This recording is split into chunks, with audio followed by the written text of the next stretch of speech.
Pilot Cooper, Anderson is dead, but we can complete his mission if we can re-establish contact with the fleet.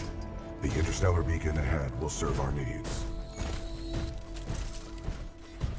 Let's hope someone on our side is listening out there. There is only one way to find out. We must uphold the mission. Pilot, I see the beacon up ahead.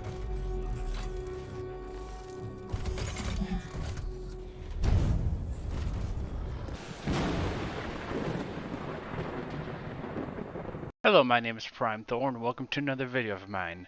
Today, let's talk about a game that has been underrated for a long time. Why do I say underrated?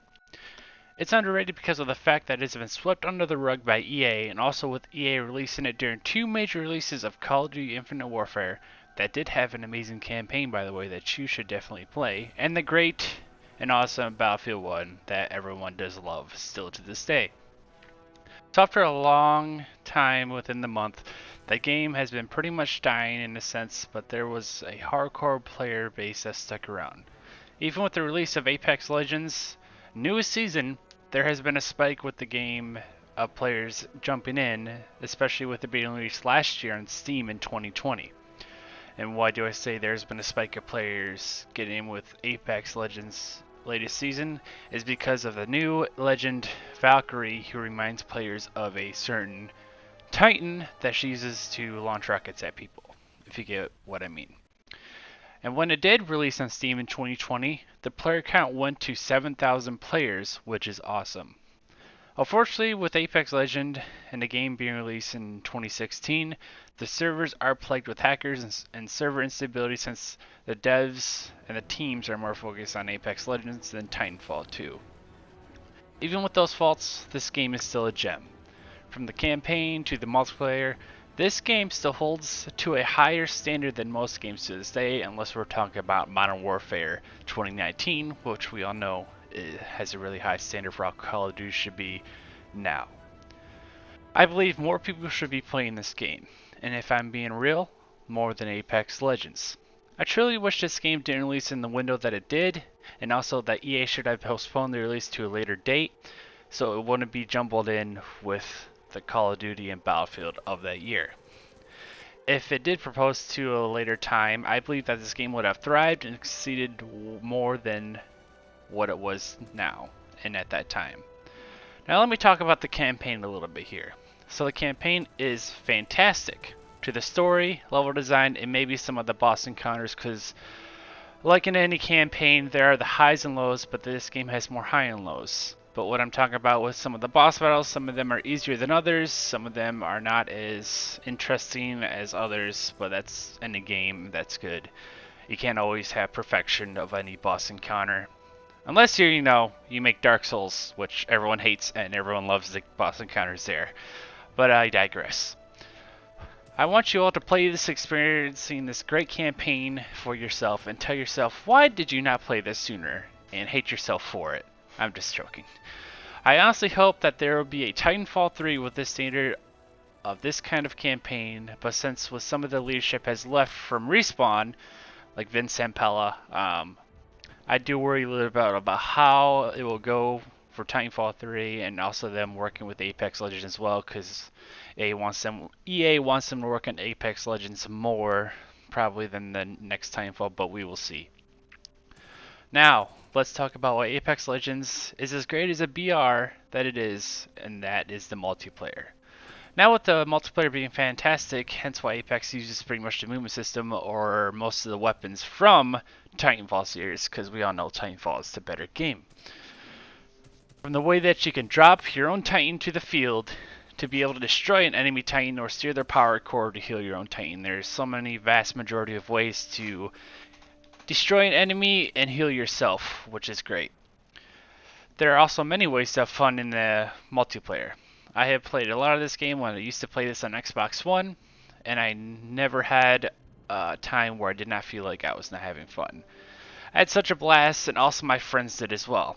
Everyone I've talked to stated that they think Titanfall 2 is a very good game, and they wish the game did a lot better than the way it did. They also think it's also very underrated, and it should be shown a lot more, and a lot more people should be playing this.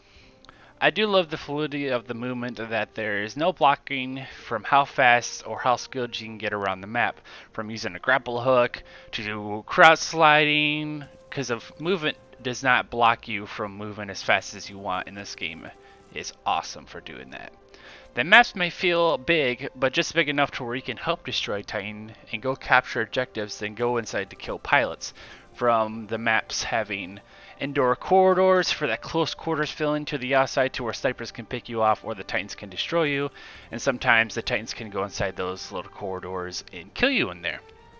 It may be annoying, but you know what? It is what it is. And if you have another niche, they added frontier defense or a wave-based mode if you're into that stuff, which is awesome. Okay, sorry.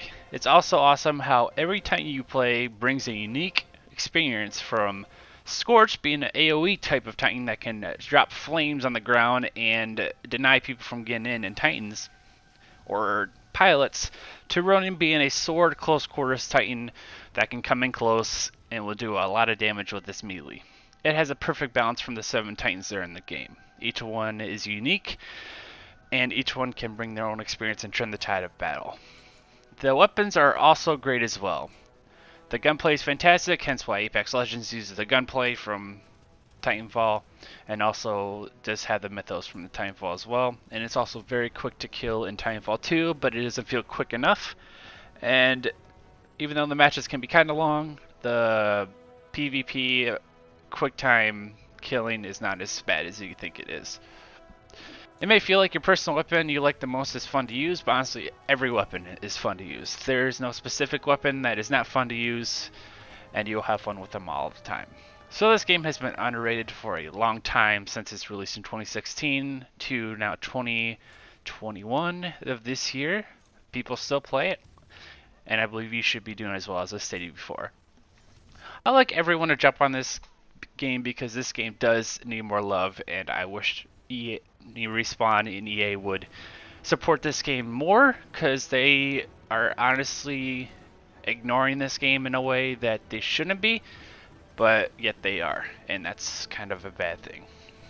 So here's the thing.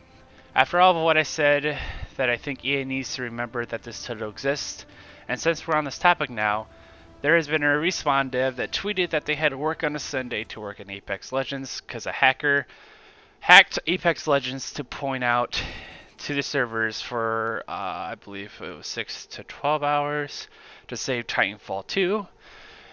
And if you don't know, as I found out about Upper Echelon Gaming, which I'll tag his channel down below in the description or the comment section, that there's been a certain hacker who has filled the Titanfall 1 servers that you can't even log anymore. Even if you try to log in, the server's filled with login bots that you can't do anything. There's been more than 5 people in the game. Some people have found out from watching Upper Echelon Gaming's channel that the hacker is now trying to do the same thing with Titanfall 2, that he's trying to fill the bots into Titanfall 2 so nobody can play it. And if you're not worried, you should be. I feel that the developer who tweeted that he worked on a Sunday doesn't prove the point that they were working hard to get this hacker out of the game and to get him off the Titanfall servers from being filled. Yes, he did say in his Twitter that he did say that they have knowledge that the hacker, that the server instability for Titanfall 1 and 2 is there, but doesn't mean you have shown the necessary results to let us know you have dealt with this hacker and the necessary plague of him filling the bots for Titanfall 1. You can say you stated for Titanfall 2, but you have not brought up Titanfall 1 with the hacker plague there. Yes, I get it. It was released in 2013, 2014, but that still does not mean you move away from that game, because there's still a core player base for Titanfall 1 that loves to play it. Plus, you guys sell it on Steam, and you guys have not tried not to remove it or give away for free for people to play if you're not going to be dealing with that game anymore. Sorry if I've gone a little too far away, but this case doesn't need to be brought up because obviously this game is an underrated gem, but there's one big prevalent issue that needs to be fixed, and once that's fixed, and we all know that there's hackers and stuff on there, like, you know, the wall hack people, but that it's any game. But here's the thing: you're part of a million or a multi-billion-dollar company. You should have the resources to deal with this quickly, like how Warzone is. Other than that tangent, go play this game and you will love it. This game is part of EA Play, which you can buy, and almost all the time it is on sale. With Battlefield 2042 coming out and Halo